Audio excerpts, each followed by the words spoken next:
കുവൈറ്റിലെ ഈ തണുത്ത വെതറിൽ നല്ല ചൂടുള്ള മജ്ബൂസ് കഴിച്ചാലോ? നമ്മുടെ ഫർവാനിയിൽ നല്ല അറബിക് ഫുഡ് കിട്ടണമെങ്കിൽ ദോയി പാലസിൽ തന്നെ പോകണം. പേര് സൂചിപ്പിക്കുന്ന പോലെ തന്നെ നല്ല കൊട്ടാരം പോലുള്ള ഒരു റെസ്റ്റോറൻറ്റ്. ഇവിടുത്തെ ഏറ്റവും വലിയ അട്രാക്ഷൻ ഇവിടുത്തെ ഇൻറ്റീരിയറും അവരുടെ കളർ പാലറ്റും അവർ കൊടുത്തിട്ടുള്ള വോം ലൈറ്റ്സും എല്ലാം തന്നെയാണ് കേട്ടോ. നല്ല റോയൽ ഫീലിൽ മൾട്ടി ക്യൂസിൻ ഡൈനിങ് എക്സ്പീരിയൻസ് ചെയ്യാൻ പറ്റിയൊരു സ്ഥലം. അതുമാത്രമല്ല, നമ്മൾ ഫാമിലി ആയിട്ടൊക്കെ പോയാൽ നല്ല പ്രൈവസിയിൽ ഇരുന്ന് ഫുഡ് കഴിക്കാൻ പറ്റിയ ഒത്തിരി ക്യാബിനുകളും ഇവിടെ ഉണ്ട് കേട്ടോ. വളരെ നീറ്റ് ആൻഡ് ബ്യൂട്ടിഫുൾ ആയിട്ടാണ് ഓരോ ക്യാബിനുകളും ഇവിടെ അറേഞ്ച് ചെയ്തിട്ടുള്ളത്. അതിനെ നമുക്കിതിങ്ങനെ പുറത്തെ കാഴ്ചകൾ കണ്ടിരുന്ന് ഫുഡ് കഴിക്കാം. നമ്മൾ ചെന്നപാട് അവർ നമുക്കിങ്ങനെ ഒരു കോണായിട്ടുള്ള പപ്പടും ഗ്രീൻ ചട്നിയും കൂടെ കൊണ്ട് തന്നു കേട്ടോ. നല്ലൊരു വെറൈറ്റി ആയിട്ടുള്ള ടേസ്റ്റ് ആയിരുന്നു. അങ്ങനെ ഞാനും ആദ്യം കൂടി ചട്നിയിൽ മുക്കി ഇതേ കുറേ പപ്പടമൊക്കെ കഴിച്ചു കേട്ടോ. അപ്പോഴേക്കിതേ നമ്മുടെ സൂപ്പ് വന്നു. ഇതാണ് ഇവിടുത്തെ ഫേമസ് ആയിട്ടുള്ള ക്രീമി ചിക്കൻ സൂപ്പ്. ഇതൊരു 10 ഔട്ട് ഓഫ് 10 ഐറ്റം ആണ് കേട്ടോ. ഇവിടെ വരുന്ന എല്ലാവരും എന്തായാലും ഈ ഒരു സൂപ്പ് ഒന്ന് ട്രൈ ചെയ്ത് നോക്കണം. അങ്ങനെ നമ്മൾ സൂപ്പൊക്കെ കുടിച്ചിരിക്കുമ്പോഴേക്കും നമ്മുടെ ക്രഞ്ചി ചിക്കൻ സാലഡ് വന്നു. ആഹാ, കാണാൻ തന്നെ എന്തോ രസമല്ലേ! കഴിക്കാനും അടിപൊളിയായിരുന്നു കേട്ടോ. ആ ഒരു ക്രഞ്ച്നെസ് ആണ് ഈ സാലഡിൻ്റെ ഹൈലൈറ്റ്.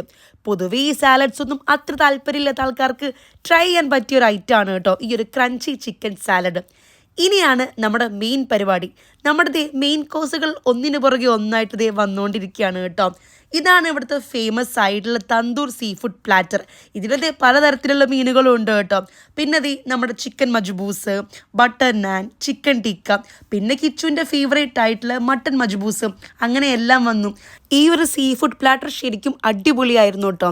നല്ല വെൽ കുക്ക്ഡ് ആൻഡ് ഫ്ലേവർഫുൾ ആയിരുന്നു. എന്താ പറയുക, ഓരോ മീനുകൾക്കും അതിൻ്റേതായ ഒരു നല്ലൊരു ടേസ്റ്റ് ഉണ്ടായിരുന്നു കേട്ടോ. നമുക്ക് എല്ലാവർക്കും ഒരുപോലെ ഇഷ്ടപ്പെട്ടൊരു ഐറ്റമായിരുന്നു ഈ ഒരു സീ ഫുഡ് പ്ലാറ്റർ. ഫുഡ് നല്ല ക്വാളിറ്റി ആൻഡ് ക്വാണ്ടിറ്റിയിലാണ് കേട്ടോ അവർ നമുക്ക് സെർവ് ചെയ്യുന്നത്. ഫുഡിനോടൊപ്പം എടുത്തു പറയേണ്ടത് അവിടുത്തെ സ്റ്റാഫുകളുടെ സർവീസും അവരുടെ ഒരു ഹോസ്പിറ്റാലിറ്റിയും തന്നെയാണ്. അങ്ങനെ ഫുഡൊക്കെ കഴിച്ച് വയറ് നിറഞ്ഞിരിക്കുമ്പോഴാണ് ഇവർ കോംപ്ലിമെൻ്ററി ആയിട്ട് സെർവ് ചെയ്യുന്ന സ്ട്രോബെറി ജ്യൂസ് കൊണ്ടുവരുന്നത് കേട്ടോ. ഫ്രഷ് ആയതുകൊണ്ട് തന്നെ നല്ല ടേസ്റ്റ് ആയിരുന്നു. നമ്മുടെ ഈ ഒരു കഴിക്കാനിരിക്കുന്ന ഏരിയ മാത്രമല്ല, വാഷ്റൂം വരെ നല്ല അടിപൊളിയായിട്ടാണ് കേട്ടോ ഇവർ സെറ്റ് ചെയ്തിട്ടുള്ളത്. ആ ലൈറ്റ്സൊക്കെ നോക്കിക്ക്. പിന്നെ നമ്മുടെ കുട്ടിപ്പട്ടാളത്തിന് എൻഗേജ് ആക്കി വെക്കാൻ പറ്റിയ അത്യാവശ്യം നല്ലൊരു പ്ലേ ഏരിയയും അവർ അറേഞ്ച് ചെയ്തിട്ടുണ്ട് കേട്ടോ. അതാവുമ്പോൾ നമുക്ക് നന്നായിട്ട് ഫുഡ് കഴിക്കാനും പറ്റും, കുട്ടികളെ എൻ്റർടൈൻ ചെയ്ത് വെക്കാനും പറ്റും.